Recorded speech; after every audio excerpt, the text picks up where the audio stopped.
My name is Christine, and I am 62 years old. Today, I sat in an attorney's office watching my family fall apart. After 40 years of marriage to Harold, I thought I knew what to expect after his death. I was wrong.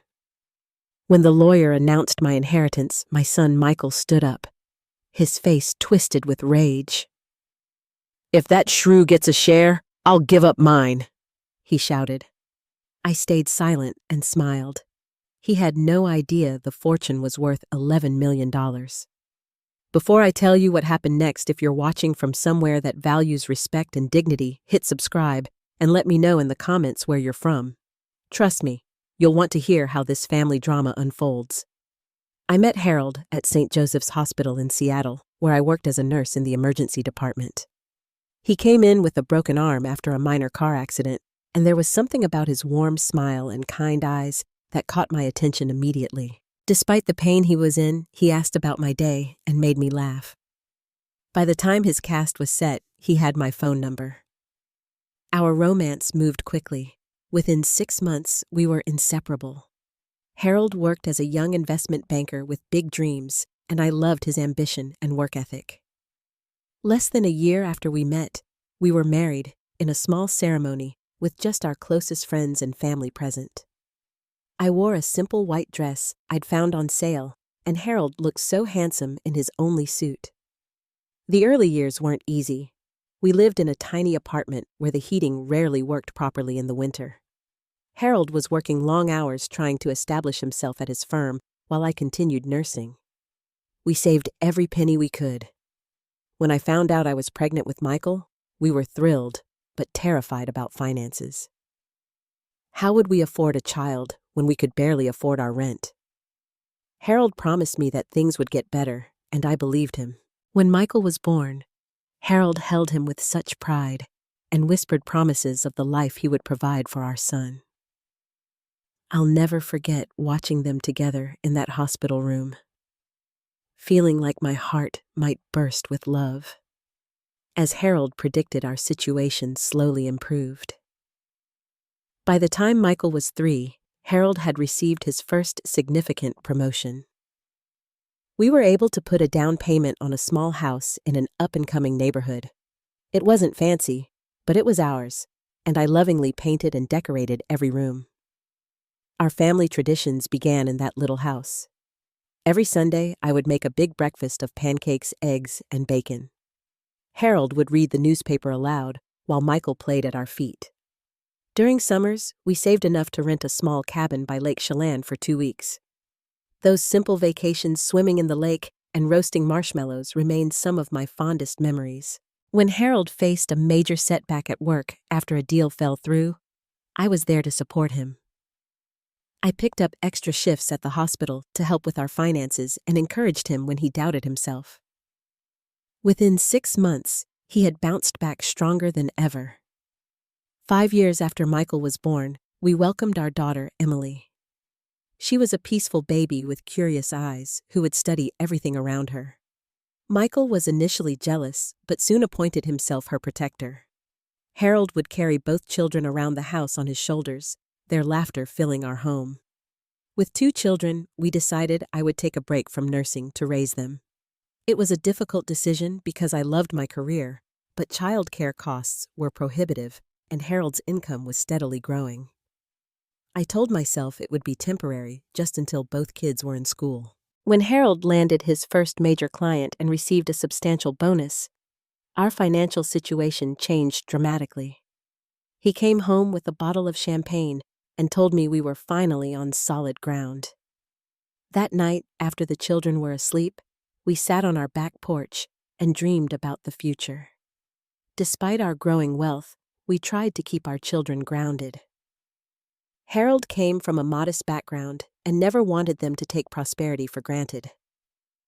We taught them to save part of their allowance for charity and involved them in volunteer work from an early age. I remember Michael complaining about serving at a soup kitchen on his 13th birthday, while Emily seemed to understand the importance of giving back.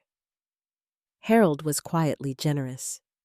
He never sought recognition, but he supported several causes, particularly children's health care. Having spent time in hospitals as a child due to asthma, he understood how frightening medical issues could be for kids. He made anonymous donations to St. Joseph's Pediatric Ward year after year. For our 25th anniversary, Harold surprised me with a vow renewal ceremony at the same place we were married. By then, we could have afforded something elaborate, but he knew I would appreciate the sentiment of returning to our beginnings. Michael and Emily stood as our witnesses, and I felt so blessed to have our family together, strong and united. Or so I thought at the time. From early childhood, Michael and Emily were as different as two siblings could be. Michael was academically gifted and knew it. His teachers constantly praised his intelligence, and Harold beamed with pride at every parent-teacher conference. But there was an entitled edge to Michael even then. When he received a B+ on a math test in 4th grade, he demanded Harold call the teacher to change it, insisting the teacher had made a mistake. Emily, born 5 years after Michael, had a gentler soul. Where Michael demanded the best toys and newest gadgets, Emily seemed content with simple pleasures. She could spend hours with a box of crayons and paper creating vibrant worlds of her imagination. I remember her making birthday cards for everyone in her class, each one uniquely designed for its recipient. I tried desperately to treat them equally despite their differences. When Michael joined the debate team in middle school, I attended every competition. When Emily had her artwork displayed in a local children's exhibition, I made sure the entire family attended, though Harold checked his watch repeatedly, and Michael complained loudly about being bored. As Michael entered high school, Harold's expectations for him intensified. Harold had attended Stanford University and made it clear he expected Michael to follow the same path. Every dinner conversation seemed to revolve around Michael's grades, test scores, and extracurricular activities that would impress college admissions officers. I sometimes caught Emily shrinking in her chair, her accomplishments seemingly invisible in her brother's shadow. The signs of Michael's materialism emerged during his teenage years. While his friends were excited about getting driver's licenses, Michael focused exclusively on what car he would get. When Harold suggested a practical used sedan, Michael sulked for weeks, pointing out the luxury vehicles other students drove. Eventually, Harold gave in and purchased a brand new sports car for Michael's 16th birthday. I expressed concern about spoiling him, but Harold dismissed it. He deserves the best. He's got a bright future ahead. Emily developed remarkable artistic talents in high school. Her art teacher told us she had a unique perspective and extraordinary skill with watercolors. When Emily expressed interest in attending art school, Harold's dismissive response broke my heart. "Art is a nice hobby, but it's not a real career," he told her at dinner. I saw something dim in Emily's eyes that night. Behind Harold's back, I encouraged Emily's passion. I took her to art museums and exhibitions. When she needed supplies that went beyond her allowance, I found ways to provide them. "Don't tell your father," I would say, hating the secrecy but wanting to nurture her talent. Michael graduated as valedictorian and was accepted to Stanford just as Harold had planned. The day the acceptance letter arrived, Harold took the entire family out to the most expensive restaurant in Seattle. "Following in my footsteps," he kept saying, clapping Michael on the back. Michael joined Harold's old fraternity, and their bond seemed to strengthen with every story Michael shared of fraternity life that reminded Harold of his own college days. When Emily chose to attend Washington State University for their art program, instead of the business schools Harold had suggested, tension filled our home. Harold refused to attend her orientation, sending me alone with a tight smile and a comment about wasting money on art classes.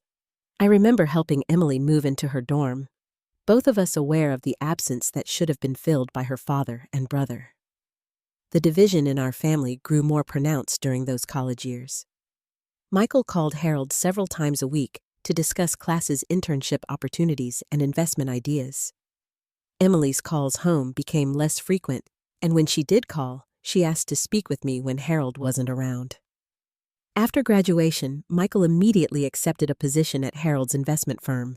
Though Harold didn't directly supervise him, everyone knew Michael was the boss's son, and his rise through the company ranks happened with suspicious speed. Within 3 years, he was managing his own portfolio of clients, many inherited from more experienced colleagues who mysteriously got reassigned. Emily chose to backpack through Europe after college, taking odd jobs to support herself while developing her artistic portfolio. Harold called this her extended adolescence and refused to provide financial assistance. I secretly sent her money whenever I could, worried about her safety, but proud of her independence and courage to pursue her passion. Family gatherings became exercises in discomfort. Thanksgiving dinners featured Michael dominating conversation with talk of business deals and market trends, while Emily sat quietly responding to direct questions with minimal answers before retreating into silence. I tried to bridge the gap between my children, but the divide seemed to widen with each passing year. When Michael met Sophia, the daughter of one of Harold's business associates, Harold was delighted. She came from a family with old money and the right connections. Their wedding was an extravagant affair at one of Seattle's most exclusive venues with over 300 guests, many of whom were business contacts rather than actual friends. Emily flew in from Paris for the wedding, but left immediately after claiming an urgent project deadline. As Emily built her life abroad, her absences from family events became the norm rather than the exception. Christmas cards and occasional phone calls replaced her physical presence. I kept a box of her postcards from various European cities, glimpses into a life I barely understood but wanted to support. My heart broke watching my family drift apart, but my attempts to discuss it with Harold were met with dismissal. "Emily made her choice," he would say. "She chose art over family." 2 years ago, Harold came home early from work, something so unusual, I immediately knew something was wrong. He sat me down at our kitchen table and told me he had stage 4 pancreatic cancer. The prognosis was grim, 6 months to a year at most. I felt like the floor had dropped out from beneath me. We gathered the family to share the devastating news. Michael flew in from a business trip in New York, arriving with a briefcase full of papers. Within hours of hearing about his father's diagnosis, he was discussing business contingency plans and succession strategies. I wanted to scream at him that his father was dying, not retiring, but Harold seemed to appreciate Michael's practical approach. The real surprise was Emily. Despite years of strained relations with her father, she arrived from Berlin less than 24 hours after I called her. She walked into the house with red-rimmed eyes and immediately embraced Harold, holding him for so long that he finally whispered, "It's okay, Emmy. It's going to be okay." He hadn't called her by that childhood nickname in over a decade. Having both my children under our roof again should have been a comfort, but the tension between them was palpable. They circled each other warily, exchanging stilted pleasantries while competing for time with Harold. I exhausted myself trying to mediate their interactions while processing my own grief and caring for my husband.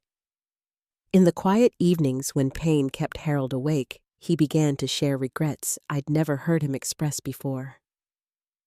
"I think I pushed Michael too hard," he confessed one night, "and I never gave Emily the credit she deserved." I held his hand as he spoke, wondering if he would ever share these realizations with our children. As Harold's condition worsened, Michael took over more responsibilities at the firm.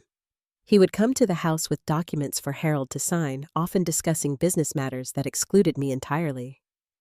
When I asked questions, Michael would exchange glances with Harold and change the subject. "Don't worry about it, Mom," became his standard response. "Dad and I have it handled." Despite her rocky relationship with Harold, Emily stepped up in ways that surprised us all. She rearranged her life to spend weeks at a time in Seattle, helping with Harold's care and managing his medications. She sat with him through chemotherapy sessions, sketching quietly while he dozed in the treatment chair. When the treatment made food taste metallic, she researched and prepared special meals that Harold could tolerate. One evening, while looking for insurance documents in Harold's home office, I discovered that he had kept most of our financial details hidden from me. Multiple investment accounts, properties I'd never heard of, and business holdings beyond the firm I thought I understood. When I questioned Harold, he seemed genuinely surprised by my confusion. "I didn't want to burden you with all that," he said, as if 40 years of marriage hadn't made us partners in all things. Michael began having frequent closed-door meetings with Harold. Once passing by Harold's study, I overheard Michael say, "You need to protect the assets from being diluted. You know Emily has no head for business." Harold's response was too quiet for me to hear, but the conversation confirmed my growing suspicion that inheritance was a primary concern for Michael. As the months passed and Harold defied his initial prognosis, Emily and her father developed a closeness I'd always hoped for, but never expected to see. They would sit together for hours, Harold asking questions about her art and life abroad that he had never bothered to ask before. Emily brought out old family photos, and they reminisced about camping trips and school plays, laughing over memories that had been buried beneath years of discord. One afternoon, I overheard Michael on the phone with Sophia in our garden. "The old man's sentimentality could cost us," he said, unaware I was nearby. "He's talking about some kind of trust for Emily's art center idea. Complete waste of capital." I slipped away before he could see me, my heart heavy with the realization that my son viewed his father's death primarily as a financial event. In Harold's final weeks, his attorney, Mr. Peterson, made several home visits. After one such visit, Harold called me to his bedside and took my hand. "I've made some changes," he said. "Things Michael won't like, but they're the right thing to do." When I pressed for details, he shook his head. "Peterson will explain everything when the time comes. Just promise me you'll stay strong, Christine. Stronger than I was when it mattered."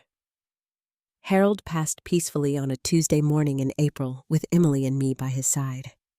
The sunrise was streaming through his bedroom window, and for a moment his face looked young again, free from pain and worry. Michael arrived 3 hours later, having decided to finish an important meeting before coming to the house, despite my urgent call that the end was near. The funeral was an exercise in public performance. Michael positioned himself as the grieving son and business heir, accepting condolences from Harold's colleagues and clients with practiced solemnity. Emily stood quietly by my side, her actual grief rendered invisible next to Michael's theatrical display. Several times during the service, I caught Sophia checking her watch, and I wondered if my daughter-in-law had ever truly known the man whose life we were commemorating. 1 week after we laid Harold to rest, we gathered at the offices of Peterson Blackwell and Associates for the reading of the will. The conference room screamed old money and tradition, with its mahogany table leather chairs and oil paintings of stern-looking founding partners on the walls. I felt out of place, despite my carefully chosen black dress and pearl necklace artifacts from another life when I had been simply Harold's wife. Mr. Peterson greeted each of us with a solemn handshake and directed us to assigned seats. Michael and Sophia were placed directly across from me with Emily at my side. I noticed several unexpected faces: Harold's business partner of 30 years, Thomas Wright, the director of the children's hospital Harold had supported, and Harold's executive assistant, Janet, who had worked with him for over 2 decades. The tension in the room was thick enough to cut. Michael kept checking his phone and whispering to Sophia, whose perfect makeup couldn't hide her impatient expression. Emily sat silently, her hands folded in her lap, looking more like me than I had ever noticed before. Mr. Peterson cleared his throat and began with a formal introduction. "We are here today to execute the last will and testament of Harold James Anderson as updated and finalized 6 months ago." Michael's head snapped up at this information, a flash of concern crossing his face. The initial bequests were straightforward. Long-term employees received generous severance packages.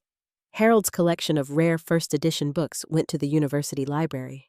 His fishing gear was left to his brother Robert, who shared his passion for the sport.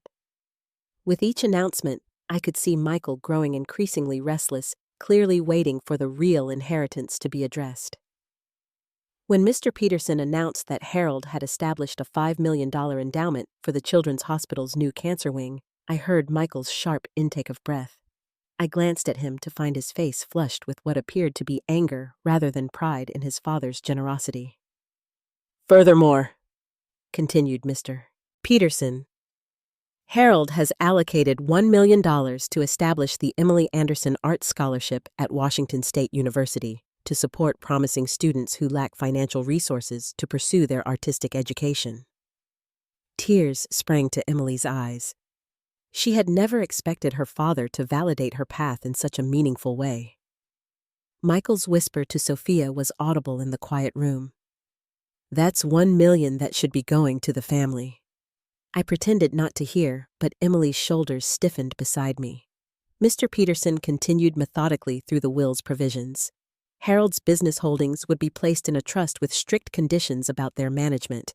To my complete surprise, I was named as a co-trustee alongside Thomas Wright, with oversight of all major decisions. Michael would maintain his position at the firm, but would report to the Board of Trustees for the next 5 years before gaining fuller control. As these details emerged, I watched Michael's expression darken. His knuckles turned white as he gripped the arms of his chair. Sophia placed a manicured hand over his, but he shook it off impatiently. "Regarding personal assets," Mr. Peterson said, turning a page in the document before him. "Harold has made specific provisions for his wife, Christine Anderson.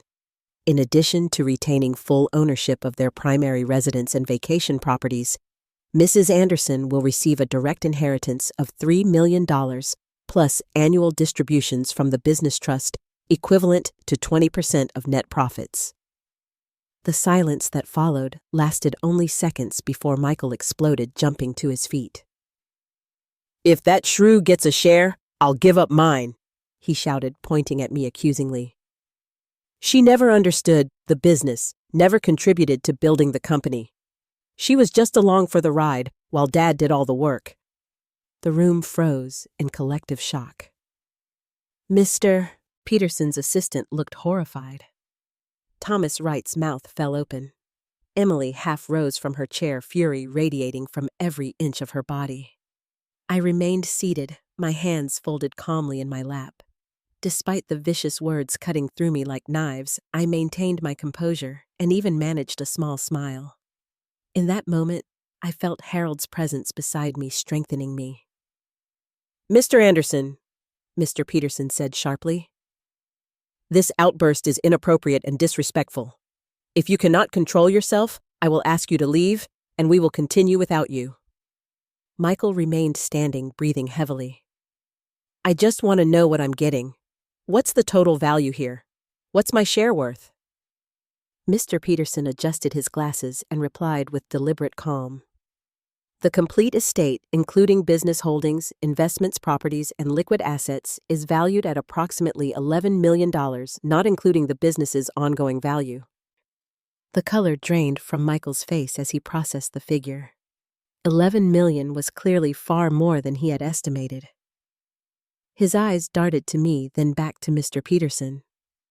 I was speaking hypothetically, of course," he stammered, lowering himself back into his chair.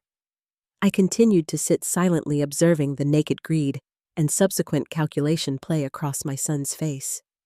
In that moment, I understood exactly why Harold had structured the will as he had. Mr. Peterson continued reading, detailing the remaining distributions and conditions of the estate. Michael would receive a significant inheritance, but with oversight and restrictions that clearly frustrated him. Emily would receive financial support for her art center project, plus a direct inheritance that matched what I received. As the reading concluded, Michael approached Mr. Peterson and requested a private meeting, which was firmly declined. "Your father's wishes were explicitly clear, Mr. Anderson. There is no room for negotiation or reinterpretation." Michael and Sophia left without speaking to Emily or me. As they pushed through the heavy doors of the conference room, I caught Sophia giving me a look that contained something like apology mixed with embarrassment. The others filed out gradually, offering condolences and support. Emily and I were the last to leave. In the elevator down to the parking garage, she took my hand. "Are you okay, Mom?" "I will be," I answered, squeezing her fingers. "Your father knew exactly what he was doing." That evening, I sat alone in the living room of the house Harold and I had shared for over 30 years. The silence was oppressive, but no more than the echoes of Michael's words. That Shrew. My own son. I allowed myself to cry, then truly cry for the first time since Harold's diagnosis. I cried for my husband, for the family we thought we had built, and for the son who had become someone I didn't recognize. As I sorted through old photo albums, I noticed signs I had missed or chosen to ignore. The Christmas when 10-year-old Michael complained that his presents weren't expensive enough. The high school graduation where he seemed more excited about the car Harold promised him than the achievement itself. The dismissive way he began to treat me after starting at the firm, as though I couldn't possibly understand his important work. The doorbell rang around 8 o'clock. Emily stood on the porch with 2 bags of takeout from my favorite Thai restaurant. "I thought you shouldn't be alone tonight," she said simply. We ate at the kitchen table, sharing memories of Harold and avoiding discussion of what had happened at the attorney's office until the food was gone. Over tea, Emily finally broached the subject. "Did you know what Dad was planning with the will?" I shook my head. "Not specifically. He told me he'd made changes, but not the details. I think he wanted to protect me from Michael's reaction before it was necessary." Emily hesitated, then said, "Dad talked to me about Michael during those last months. He said he'd made mistakes with both of us, but in different ways. With me, he regretted not supporting my choices. With Michael, he regretted not setting better boundaries. Your father was testing both of you during his illness," I realized aloud. "Watching to see how you would respond, what your priorities were." "I think so too," Emily nodded. "He told me once that the measure of his success wasn't the money he made, but the people his children became. He seemed sad when he said it." The next morning, I found Harold's private journal in his nightstand drawer. I had never invaded his privacy while he was alive, but now I needed to understand his thinking. The entries from the past year revealed a man coming to terms with his legacy, both financial and personal. He had observed Michael's behavior at the firm with growing concern, noting instances of ethical corners cut and clients treated as means to an end rather than people to serve. One entry from 3 months before his death stood out. "Michael came to the house today ostensibly to check on my health, but conversation quickly turned to the estate. He suggested Emily doesn't need much since she chose a less successful path." When I mentioned my thoughts about Christine's financial security, he actually frowned. "My son sees his mother as a competitor for resources rather than the heart of our family. Where did we go wrong? And more importantly, how do I protect them both from the worst consequences of our mistakes?" 2 days later, I received a call from Sophia asking to meet for lunch. I agreed with reluctance, choosing a quiet cafe where we were unlikely to run into mutual acquaintances. Sophia arrived looking uncharacteristically subdued, her designer outfit more conservative than her usual style. "I want to apologize for Michael's behavior," she began after our orders were placed. "It was inexcusable." "Yes, it was," I agreed, offering no easy absolution. Sophia twisted her wedding ring nervously. "There are things you should know, Christine. Michael has made some bad investments over the past few years. We're not in the financial position everyone assumes we are." This surprised me. Harold never mentioned problems with Michael's work. "Michael kept it from him," Sophia admitted. "He used his own clients as a separate portfolio, making increasingly risky moves to cover earlier losses. He was counting on a substantial inheritance to—" She trailed off, looking ashamed. "To bail him out?" I finished for her. The pieces were falling into place. Sophia nodded miserably. "Our marriage hasn't been good for a long time. Michael's obsession with money and status has gotten worse. I barely recognized the man I married." After lunch, I called Thomas Wright and asked for a meeting to discuss the business. Though I had been named trustee, I had little practical knowledge of how the firm operated. Thomas welcomed me warmly into his office the next day. Harold spoke to me about his concerns regarding Michael. Thomas confided after bringing me up to speed on basic operations. He was troubled by some client complaints and the way Michael seemed to prioritize commissions over client outcomes. Did Harold know about Michael's investment losses? I asked. Thomas looked surprised. He suspected something was off but couldn't confirm it. How did you learn about that? Sophia told me. It seems Michael has been hiding financial troubles. Thomas sighed heavily. That explains Harold's decision to structure the inheritance as he did. The trust protects the assets and clients while giving Michael a chance to redeem himself professionally under supervision. When I returned home, I found an envelope on my desk that hadn't been there before. Inside was a letter from Harold dated 1 week before his death. My hands shook as I read his familiar handwriting. My dearest Christine, by the time you read this, I will be gone, and you will likely have discovered things about our family that I should have addressed while I was still with you. My greatest regret is not being completely honest with you about my concerns regarding Michael. I convinced myself I was protecting you, but in truth, I was avoiding difficult conversations that might have helped our son become a better man. Michael has qualities that served me well in business ambition, confidence, focus. But somewhere along the way, I failed to ensure those qualities were balanced by the compassion and integrity you exemplify. The changes I've made to my will aren't meant to punish Michael, but to protect him from his worst instincts while giving him a chance to grow. You and Emily will face anger, and perhaps worse from him when he learns of my decisions. Stand firm.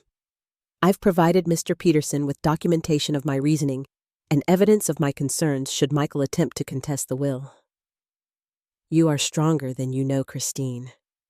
I've always relied on that strength, sometimes too much. All my love, always, Harold. I pressed the letter to my chest and wept for the husband I had lost and for the hard road ahead. 3 days after the will reading, Michael showed up at my door unannounced. It was early evening, and I had just finished a quiet dinner alone.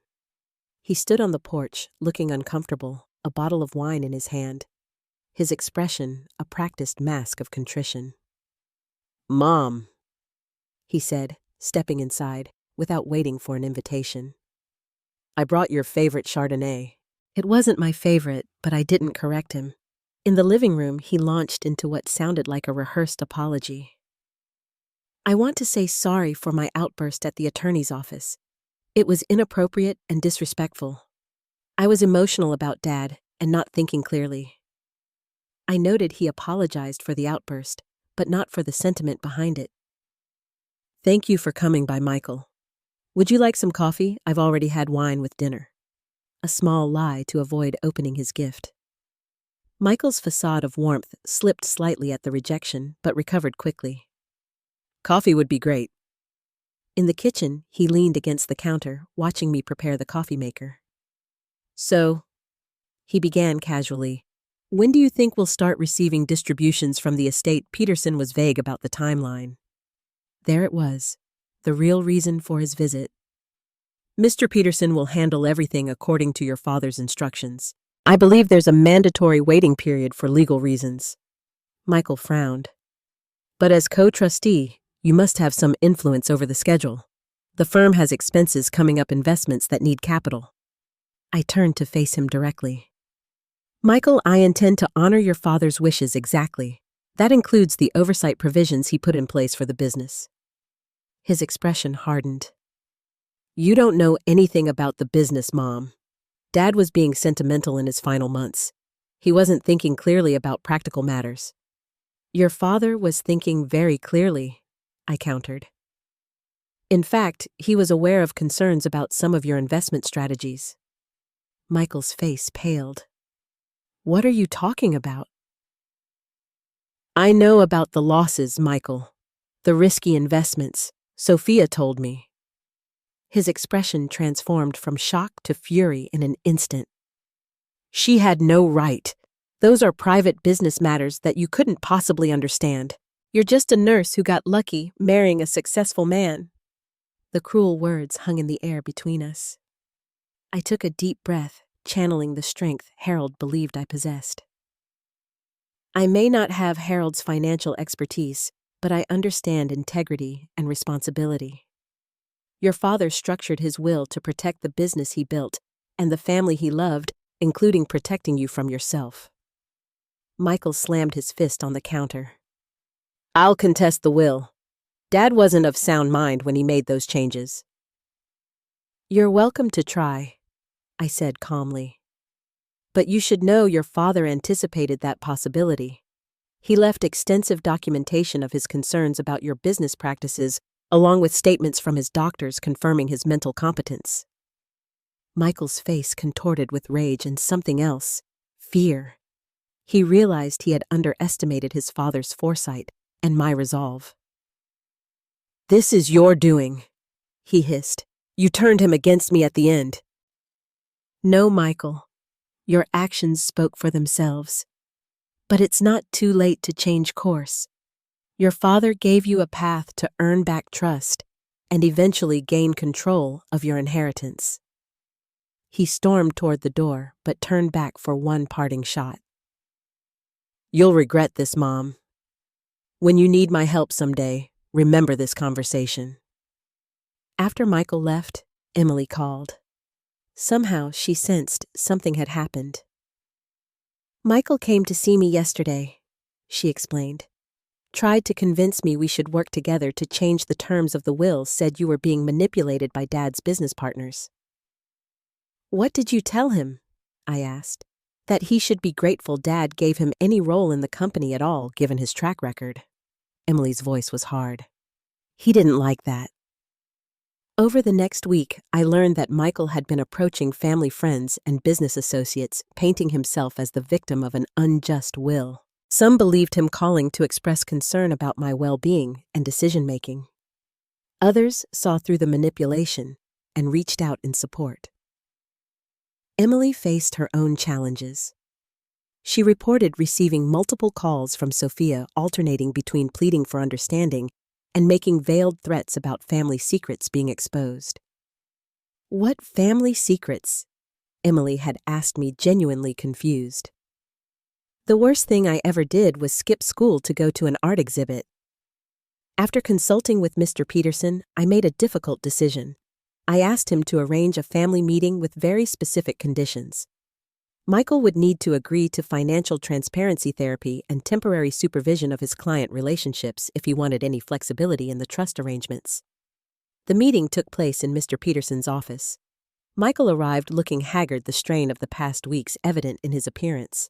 Emily sat beside me, a united front against the tension radiating from my son. I've asked you here to offer a path forward, I began. I don't want our family destroyed by bitterness and resentment. I outlined the conditions clearly Michael would need to work with the trustees in good faith, attend therapy, to address his relationship with money and family, and accept oversight of his client interactions for at least 1 year. In return, I concluded, I'm willing to discuss accelerating certain distributions and reconsidering some of the oversight provisions as you demonstrate positive changes.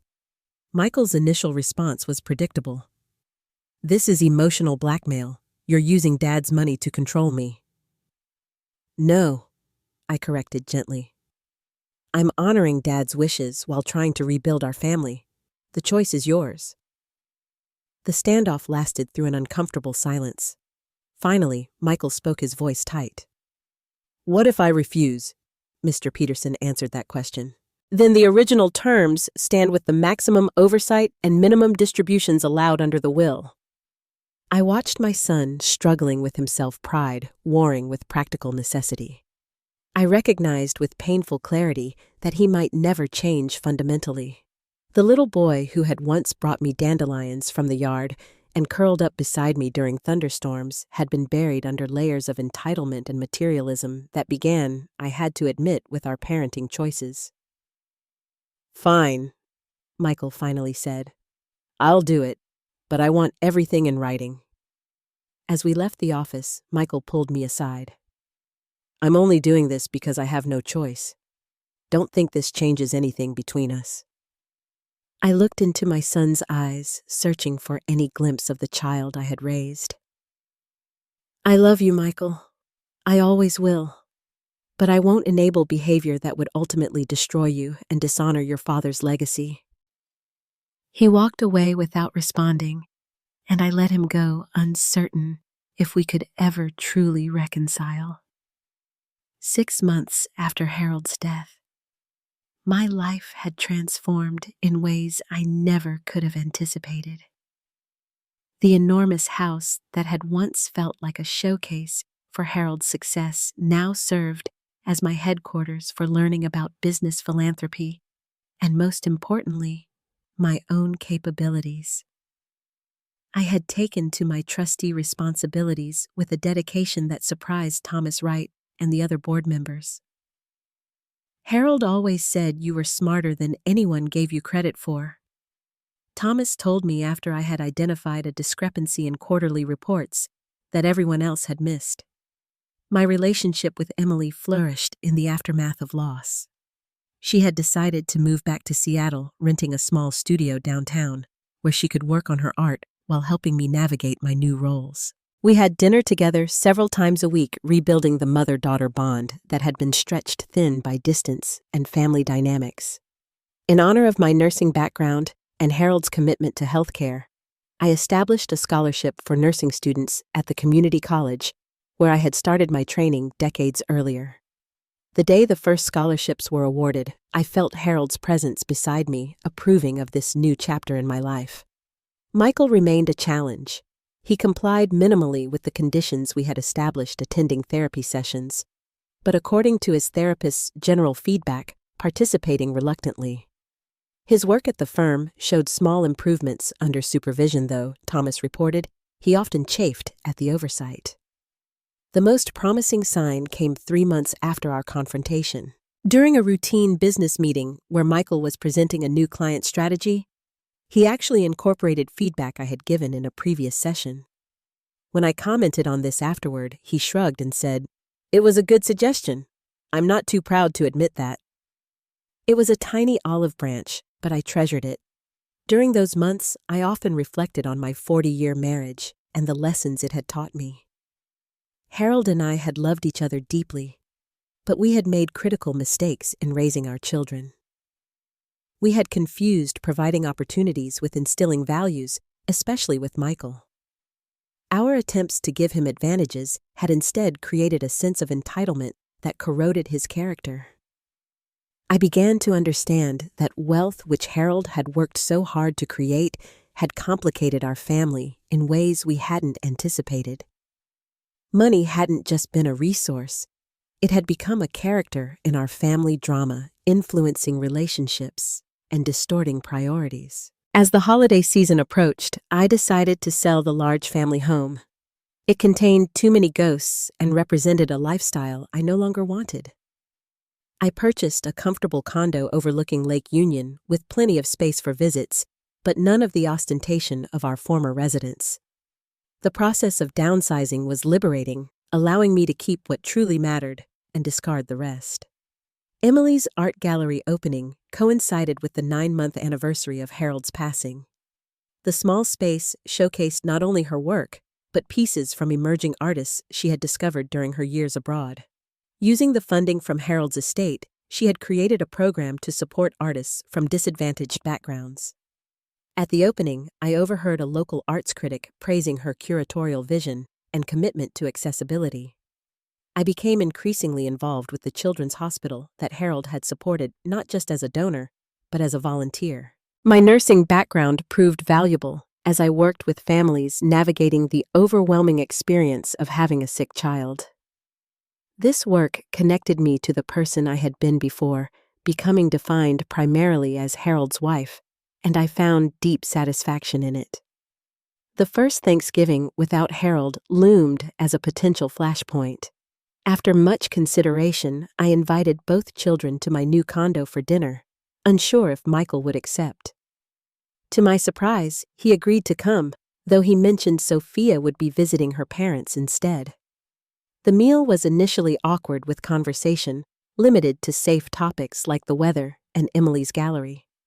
But as we shared the pumpkin pie, Harold had always loved Michael unexpectedly opened up. I found some of Dad's old fishing journals when we were clearing out his office at work, he said. I never realized how much those trips meant to him. He wrote about teaching me to cast a line like it was this major life achievement. It was the first time since Harold's death that Michael had shared a warm memory of his father. Emily, sensing the importance of the moment, asked questions that encouraged him to continue. For a brief time, we were simply a family sharing memories of someone we all loved, the conflicts temporarily set aside. As Michael prepared to leave that evening, he hesitated at the door. The therapist thinks I should tell you. He began, then stopped, clearly uncomfortable. She thinks I should acknowledge that I've had anger toward you that isn't really about you, that it's about my own stuff. The admission was clearly difficult for him. Thank you for telling me, I said simply, not pushing for more than he could give. The next day, Emily helped me hang Harold's favorite painting in my new living room. Do you think Michael will ever really change? She asked. I don't know, I answered honestly, but today was a start, and I've learned that we can love someone while still seeing them clearly. In the months since Harold's death, I had discovered aspects of myself I never knew existed. Resilience, business acumen, the capacity to set boundaries with those I loved. I had also found a new kind of peace, one based not on external circumstances, but on internal clarity about what truly mattered. Harold's final gift to me hadn't been the money or property he left behind.